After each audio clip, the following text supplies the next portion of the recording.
The alien clinic no human dared to enter. The twin suns were sinking behind the jagged hills of Raxon 5, painting the alien sky in shades of burning red and gold. The dusty border town lay quiet, its narrow streets lined with crooked buildings and glowing signboards in strange alien symbols. The smell of hot metal and old spice drifted in the air. John Carter walked slowly down the street, his coat hanging heavy on his shoulders. He was tired, his left arm wrapped tightly in cloth. Blood had dried there days ago, but the pain kept growing. Every medic he had seen told him the same thing. We cannot heal this. The poison is too deep. But the poison wasn't the only thing eating at him. The whispers he had heard in every tavern, every market, every checkpoint on his way here kept coming back to him. If you want milk, just close your eyes. It sounded like nonsense, but the way the locals said it with lowered voices and nervous glances made it feel like something dangerous. At the far end of the street stood a tall, narrow building made of dark glass and silver bones. It didn't look like a normal clinic. There was no name, no open sign. Only a glowing blue circle above the entrance. 2 alien guards stood there, their skin like cracked stone. They didn't move as John approached, but their black eyes followed him. He stopped a few steps away, breathing hard. "I'm here to see the doctor," he said. One of the guards tilted his head. "The doctor does not treat humans," the alien replied in a slow, deep voice. John swallowed. "I've been told she can heal anything." The other guard stepped closer. His voice was softer, almost like a warning. "She can. But you won't be the same after." "No one is." John's fingers tightened on his coat. "I'm already dying," he said. "What's the worst that could happen?" The guards exchanged a glance, then moved aside. The door slid open silently. A wave of cool, sweet-smelling air washed over him. Inside, the light was dim, soft white mist curling along the floor. John stepped in. The door closed behind him. The sound was like a lock sealing shut. The waiting room was empty, except for her. She was tall, taller than any human woman he had ever seen. Her skin shimmered like liquid silver. Her eyes glowed faintly blue. She wore a long white robe that moved like water around her legs.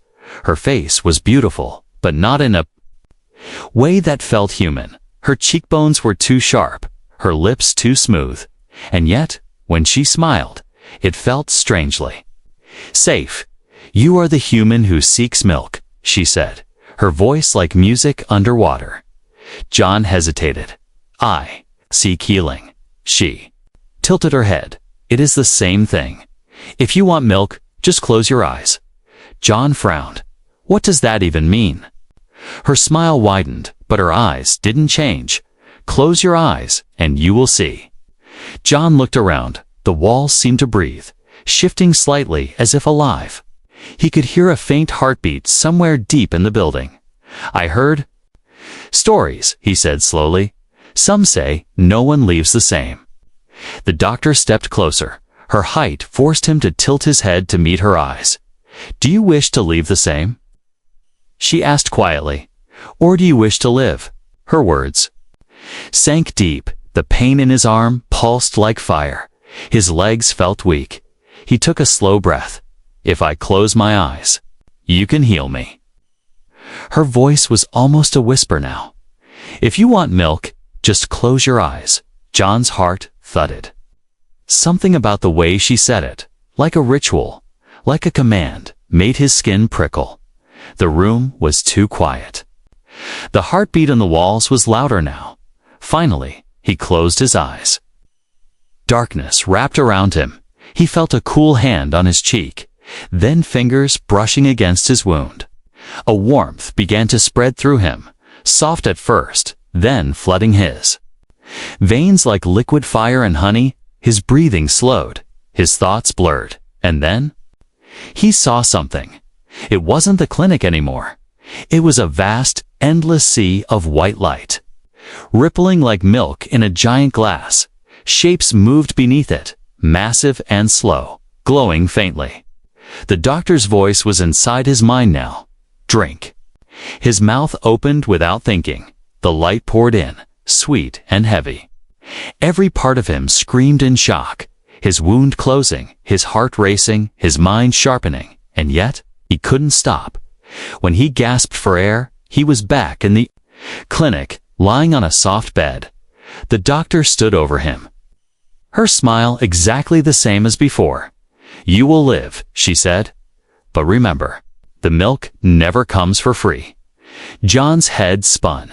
His arm no longer hurt. His body felt different outside. He thought he heard voices, aliens whispering, the first human to survive the milk ritual. And deep inside, under his new strength, he felt it, a strange hunger he had never known before. What the humans saw behind his closed eyes, John lay still on the soft bed, his chest rising and falling slowly. The air in the clinic felt thick, like it was filled with invisible threads pulling at his skin. The doctor stood at his side, her tall shadow stretching across the wall. Her glowing blue eyes never blinked. "You saw something," she said quietly, as if she already knew. John's lips were dry. "I don't know what I saw. You drank," she replied, tilting her head. "The milk is not just a liquid. Human, it is a light older than your sun. It flows through my body, and now through yours." John's fingers twitched. His arm, the one that had been poisoned, felt not only healed, but stronger. He sat up slowly, looking at her. What were those things? He asked, remembering the shapes moving under the glowing sea. Her expression didn't change. Ancient ones, the first to carry the milk. They live in the light, and only I can touch them. John shivered. It felt like they were watching me. They were, she said calmly. They were deciding if you were worthy to drink. The words made his stomach twist. And if they decided I wasn't. Her smile returned, but it didn't reach her eyes. Then you wouldn't be here. John swung his legs over the side of the bed. His boots touched the cold floor. He could hear things he shouldn't be able to hear. The faint hum of the walls, the slow, deep heartbeat of the guards outside. Even the sound of footsteps far down the street. He stood, testing his body. His movements felt lighter, faster. His vision was sharper. Every tiny detail in the room was suddenly clear. The small cracks in the wall, the dust motes floating in the air, the faint shimmer of heat around the doctor's body. "What did you do to me?" he asked. "I healed you," she said, "and I gave you a gift. But gifts are not free." There was something in her tone, not a threat, but a certainty. Like she was stating a fact of the universe. John stepped back slightly. "What's the cost?" She walked slowly toward him, the mist curling around her feet. "You will know when the milk runs dry." Before he could ask what that meant, the door slid open behind him. Two alien figures stepped in, both of a species he didn't recognize. Their skin was pale green and lined with faint glowing veins. They walked straight past John and knelt before the doctor. One spoke in a trembling voice. "Please, my son is dying. Give him the milk." The doctor nodded, motioning them toward another room. She didn't even look at John as she left, her robe brushing the floor. John stood there, feeling a strange pull in his chest. His body wanted to follow her, not out of curiosity, but out of something deeper. Like thirst, he clenched his fists. Shaking his head, "No," he whispered to himself. "It's just in my head," but it wasn't that night. He rented a small room in the only human-friendly inn in the town. He sat by the window, staring at the twin moons. His body felt alive in a way it never had before. But the strange pull in his chest kept growing. At first, it was a faint ache, then a dryness in his throat. Then a deep craving he couldn't name. He tried to drink water. It didn't help. He tried to eat. The food tasted like dust. The only thing he could think about was that glowing sea of light, the taste of the milk. He barely slept, When dawn came, the ache was stronger. His hands trembled as he poured water into a glass, spilling some on the table from the street below. He heard voices. 2 merchants were talking, but he could hear them as clearly as if they were in the room. Another one went to her. Last night, one said, "Won't last long without going back." The other replied, "The human? He'll be begging by tomorrow." John's jaw tightened. He slammed the window shut. By midday, the craving was almost unbearable. His chest burned, his vision blurred. Every sound was too loud, every movement too sharp. And then he heard her voice, not from outside, not through the door, but inside his mind. "Come back, John Carter." He stumbled to his feet. "No, I'm not your slave," he growled. But the voice came again, softer, sweeter, pulling at him. "The milk will heal you again. Take 1 drink and the pain will end." His legs moved on their own, carrying him down the stairs and into the street. The clinic was at the far end, glowing faintly in the fading light. The guard stepped aside without a word as he approached. The door slid open, and the cool air washed over him again. The doctor was standing in the center of the room, waiting. "You came back," she said, as if she had known all along. John's breathing was ragged, his body shaking. "What did you do to me?" Her smile was gentle, but her words were sharp. "I saved you, but to keep what I gave, you must drink again." John stared at her, feeling the hunger clawing inside him. The glowing sea flashed in his mind again, and for the first time, he wondered if he had made the worst mistake of his life the moment he closed his eyes. The milk's power and the first sign of danger the next morning. John woke up with sunlight on his face and the taste of the milk still in his mouth. It was faint, almost gone, but enough to keep the ache away for now. He sat up slowly, testing. His arm, no pain, only strength. He stretched and the air around him felt alive. Like every sound, smell, and vibration was sharp and clear, down in the street. He could hear the market coming alive, merchants shouting prices, children laughing, the soft hum of hovering carts. He could even tell which cart carried fruit and which carried weapons, just from the faint difference in smell and sound. When he stepped outside, people glanced at him strangely. Some looked curious, some afraid. A group of aliens whispered as he passed, "That's him, the human who survived the milk. He won't last long." They never do. John ignored them, heading toward the market. He needed food. He needed to think. At a fruit stall, he reached for an alien fruit shaped like a glowing spiral. As soon as his fingers touched it, his mind was flooded with images. The fruit growing under purple skies. Alien hands harvesting it, a sharp knife slicing it open. He dropped it, his heart racing. The stall owner, a short alien with insect-like eyes, hissed, "Careful." "Human. Sorry," John muttered. Backing away, he walked on, but it happened. Again, every time he touched something alive, flashes of memory came into his mind. Smells were stronger, sounds were louder. His senses were no longer human. It felt powerful, but also dangerous, by evening. He found himself standing outside the town walls, looking at the horizon. The twin suns were sinking again. But he could see details far away. A caravan moving across the sand. The glint of metal on a guard's weapon, even the slow movement of a predator stalking the caravan from a ridge. He could hear the predator's heartbeat, steady and slow, waiting for the right moment, and then the ache came back. It started as a small pull in his chest, then grew heavier. His throat dried, his hands trembled. The glowing sea of milk flashed in his mind again. "No," he whispered. "I'm not going back." But as the ache deepened, his new senses began to flicker. The sounds dulled, the colors faded. His body felt weaker.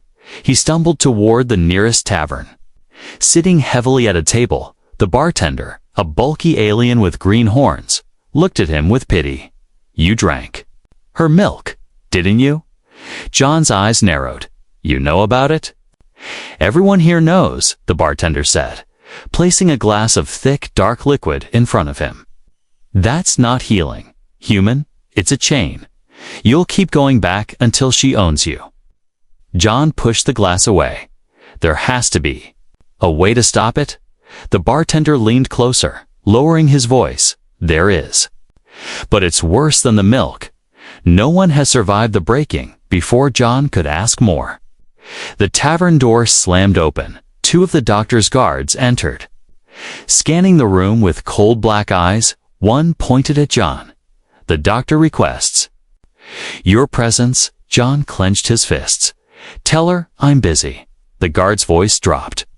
She doesn't request twice. The tavern went silent. Every alien in the room turned away, pretending not to hear. John stood slowly, his legs heavy, the ache in his chest burning. He knew if he refused, he wouldn't make it through the night without collapsing as he walked toward the clinic, the guards flanking him. He realized something. This wasn't just about healing anymore. This was control inside. The air was cool and sweet again. The mist curled around his boots as he entered the main room. The doctor stood in the center, her glowing eyes fixed on him. You waited too long. The thirst is already hurting you, she said softly. John's voice was hard. What happens if I don't drink? Her expression didn't change. You die. She stepped closer, her robe whispering against the floor. You have strength now, speed, senses no other human has. You can keep them. As long as you drink. John's heart pounded. The hunger inside him screamed for her milk. His mouth watered, his body shaking. She reached out her hand. Close your eyes, John. He stared at her, torn between rage and need. Every instinct told him to refuse, but every cell in his body begged him to obey. And then, just before he could decide, the clinic's front door exploded inward. A cloaked figure stormed in, holding a weapon John had never seen before. The energy crackling from it was unlike anything he'd felt. The stranger's voice was low and urgent. Step away from him. Doctor, the human is coming with me. The doctor's smile vanished for the first time. John realized this was the first real threat to her, and maybe its only chance to break free. The doctor's real face, the air in the clinic turned heavy after the explosion, dust and silver. Mist swirled together, glowing faintly under the strange lights. John froze between the two figures, the tall alien doctor with her calm, cold eyes, and the cloaked stranger holding that crackling weapon. The doctor's voice was still soft, but sharper now. You are making a mistake, outsider. The stranger stepped closer, the weapon humming like a trapped storm. The mistake was letting you live this long, he said, his voice rough. His face was hidden under the hood, but John could see his hands. They were scarred, trembling slightly, yet steady enough to keep the weapon aimed at her heart. John's eyes darted. Between them, what's going on? Who are you? He asked the stranger. The stranger didn't look at him. Someone who's seen too many die in this place. He said, if you want to live free, come now. The doctor didn't move. Her smile returned, slow, deliberate, free. You think he can live without me? She said, turning her gaze back to John. He's already tasted the milk, already felt the thirst. Without me, he will die before the next sunset. John felt the ache in his chest again. Sharper now, like a warning, but something inside him whispered, maybe she was lying. Maybe there was a way. The stranger's voice was urgent now. She feeds on you, human. That milk is her life force. Every drop she gives you ties you to her. John's stomach turned. He remembered the strange warmth, the glowing sea, the way she touched his wound, and how his body had begged for more. The doctor tilted her head. Life force. Perhaps, she said, but what I give is a gift. They come to me dying, and I make them strong. Is it wrong to ask for loyalty in return? The stranger's grip tightened on the weapon. You don't ask for loyalty. You build cages. Something flickered in her eyes, annoyance, maybe even anger. She raised her hand slowly. And the air shifted. The mist around her feet began to rise, curling upward, thickening. John stepped back, his instincts screaming, "What's happening?" The stranger's voice dropped. "She's done pretending." The mist exploded outward, filling the room with cold, damp air. When it cleared, John's breath caught in his throat. The doctor was no longer in her perfect white robe, her silver skin had split open in places, revealing a second layer beneath dark, chitin-like armor that shimmered with blue light. Her glowing eyes had narrowed into slits, and her mouth. It wasn't human at all now. Her lips had peeled back, revealing rows of fine, needle-like teeth that caught the light. John stumbled back. "What are you?" Her voice was still calm, but deeper, resonating like an echo inside his skull. "I am the last of the Averan milk-bearers. I carry the sea of life inside me, and you are mine now?" The stranger stepped forward quickly. "Not if I cut that chain," he said, pulling something small and metallic from his belt. Tossing it toward John, it landed in his hand, a small glass vial filled with a swirling red liquid. "Drink it," the stranger said. "It'll burn, but it'll keep her out of your head." John stared at the vial, the red liquid moving like it was alive. His chest ached so badly now, it felt like his heart would burst. The doctor took a step toward him, her teeth glinting. "Don't," she said softly. "That will kill you faster." The ache turned into fire. He could feel her voice pulling at him from inside his mind. "Come to me, John. I will take away." The pain, his knees shook, his fingers tightening around the vial. The stranger shouted, "Now!" Before she too late, the doctor moved. Faster than his eyes could follow, she was suddenly right in front of him. One clawed hand gripping his wrist, the other cupping his face.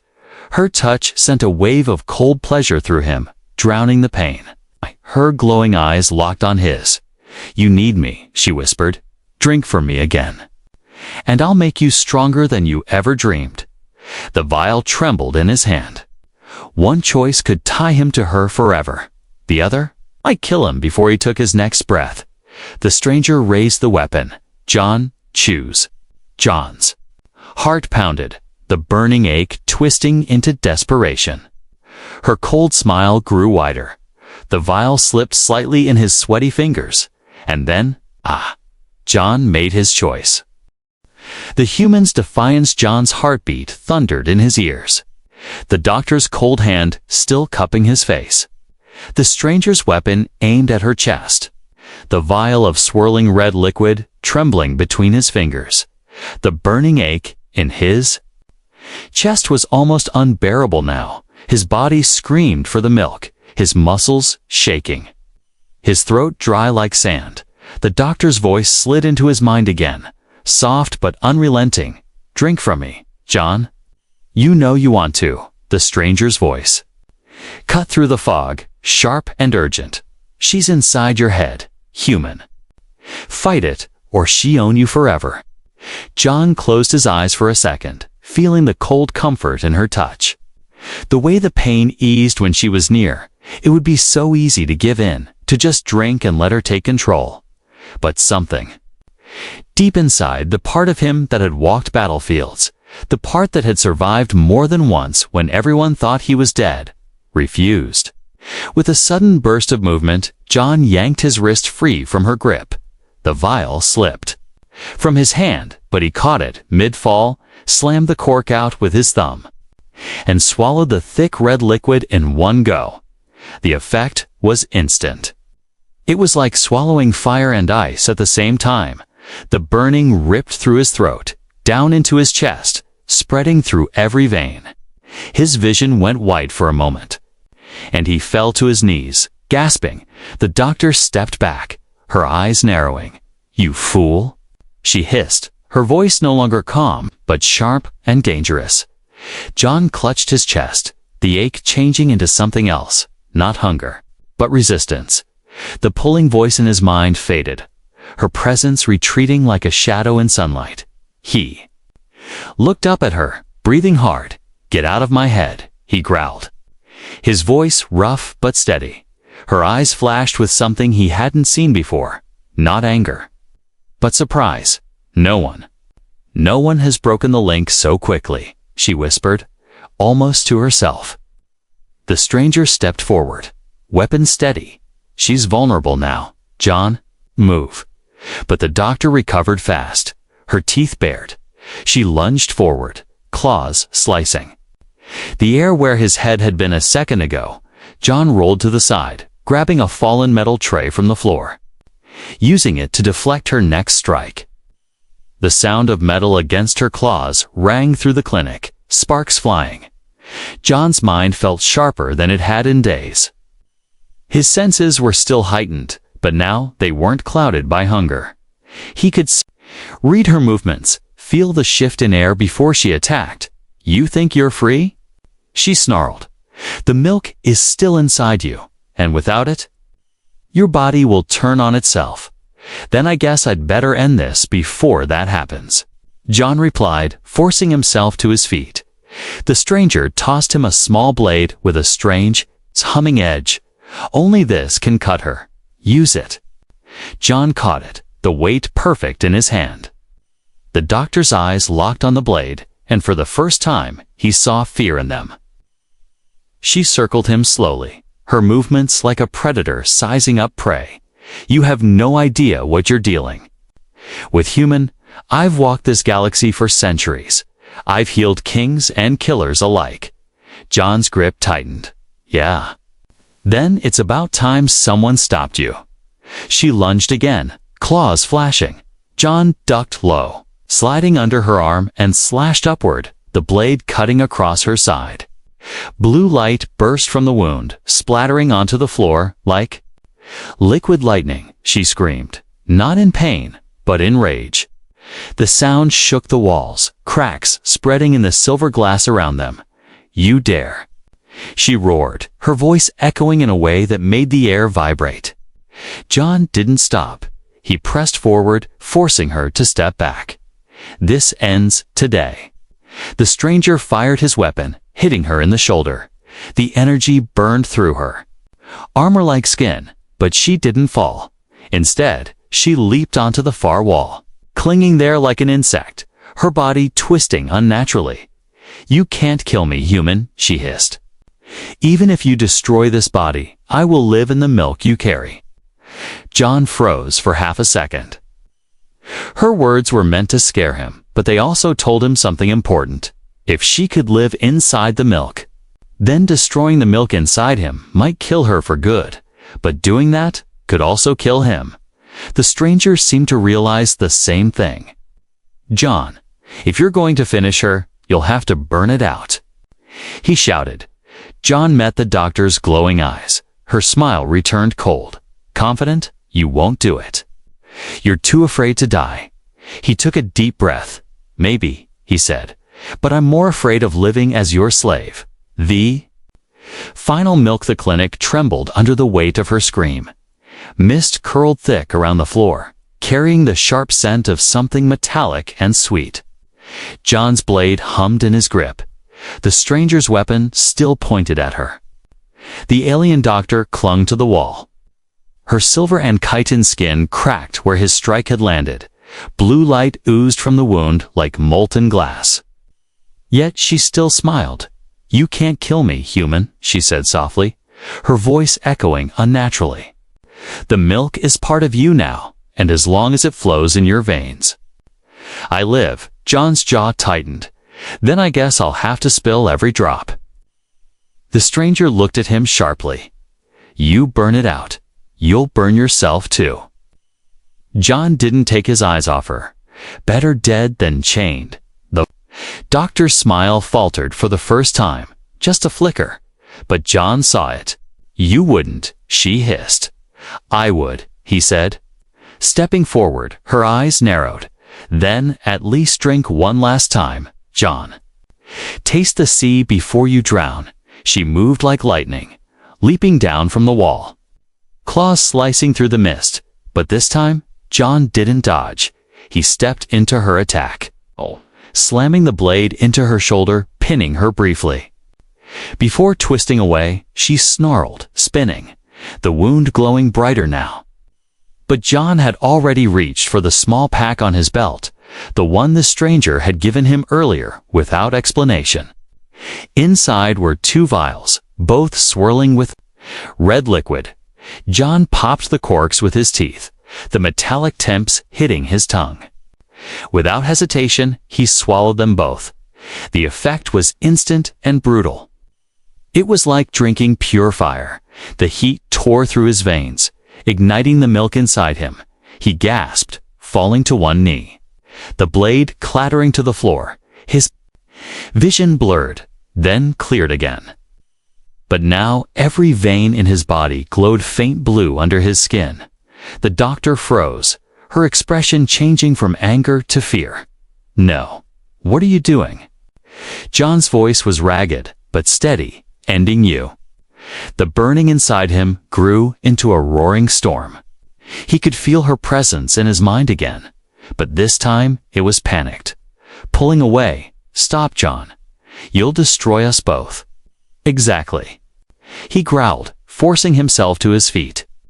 The stranger shouted over the sound of the humming energy when it peaks. "Touch her, all that energy will rush back into her body. She won't survive it." The doctor backed away for the first time. Since he'd met her, "You're insane. You don't understand what's in you. That sea will tear reality apart if it's unleashed." John kept moving forward. "Guess we'll see." The heat reached a point where his skin felt like it would split. Every step sent shockwaves of pain through him. The glowing veins brightened until his whole body looked like it was made of blue. Fire wrapped in human skin. The doctor tried to leap to the wall again, but John was faster now, far faster than she expected. He grabbed her wrist, slamming his palm against her chest. The instant they touched, the energy roared out of him. The clinic walls shook violently, cracks splitting through the silver bones of the building. The blue light pouring from his body surged into hers. She screamed, but it was no longer the confident, cold sound from before. It was raw, desperate, pained. Her armor-like skin began to split apart, the chitin curling and peeling away. The glow inside her grew unstable, flashing brighter with every second. Her voice echoed inside his head, not with commands, but with panic. "Stop. You'll destroy everything." "Good," he whispered, pushing harder. The stranger fired at her legs, forcing her to stumble. John drove her back until her spine slammed against the far wall. His glowing hand still pressed to her chest. The light grew so bright it hurt to look at. The air turned hot. The mist burned away. The hum became a deep, shaking boom. And then there was a blinding flash. The force threw John backward, slamming him into the floor. His vision went black for a moment, his ears ringing when he could see again. The doctor was on her knees, her body trembling, blue light leaking from every crack. "You, human," she rasped, her voice faint, her glowing eyes dimmed. "You burned the sea dry." She collapsed forward, her body dissolving into a stream of faint blue mist that faded into the air. Leaving nothing behind, John lay there, chest heaving. The ache was gone, the thirst gone, but so was the strength the milk had given him. His body felt heavy, human again. The stranger stepped closer, offering a hand. "You did it," he said. John took the hand and stood slowly, looking at the empty space where she had fallen. "No. We did it," he said quietly. The clinic was silent now, a heartbeat in the walls gone. For the first time since stepping inside, John felt free, but deep in his mind, in a place he didn't want to look too closely at, he wondered if the sea was truly gone, or just sleeping. Freedom and the new legend, the silence in the clinic, felt heavy. No heartbeat in the walls, no silver mist curling along the floor, no glowing blue circle above the door. It was as if the place had died with her. John stood in the middle of the SIB room, his breathing slow but deep. Every part of him ached. Not the sharp ache of the milk's hunger, but the dull, human ache of exhaustion. The strength, speed, and heightened senses she had given him were gone. The world felt smaller now, but it was his again. The stranger moved carefully through the room, checking for traps or any trace of her return. Finally, he turned to John. "It's over," he said quietly. John nodded, but his eyes stayed on the far wall where she had dissolved into mist. "You've fought her before?" he asked. The stranger's expression darkened. "Not me, but my people. She's been moving from planet to planet for centuries, feeding on the desperate, leaving her mark on anyone foolish enough to drink." He paused. "Most never break free. You're the first human who has." John gave a small, humorless smile. "Guess I was too stubborn to die."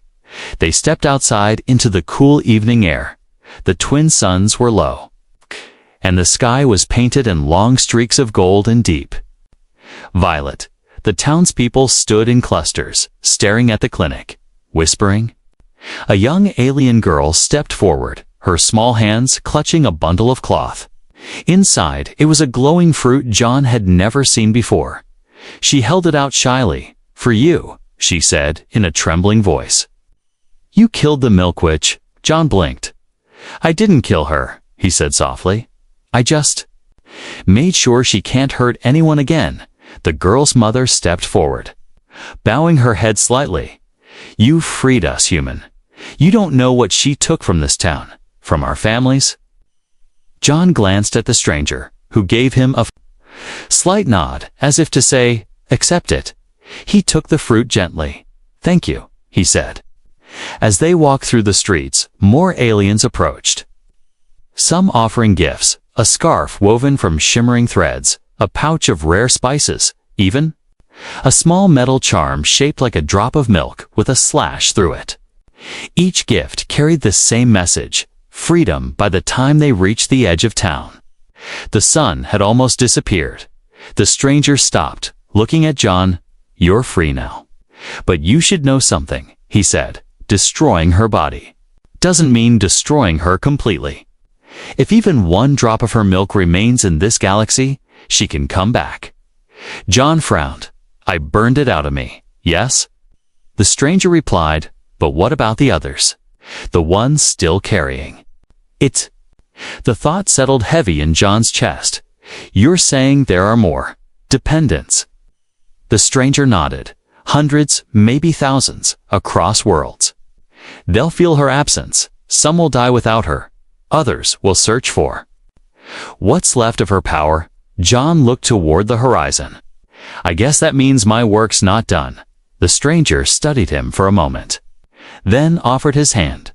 "My name's Rin. I hunt creatures like her. I could use someone who's already survived the worst."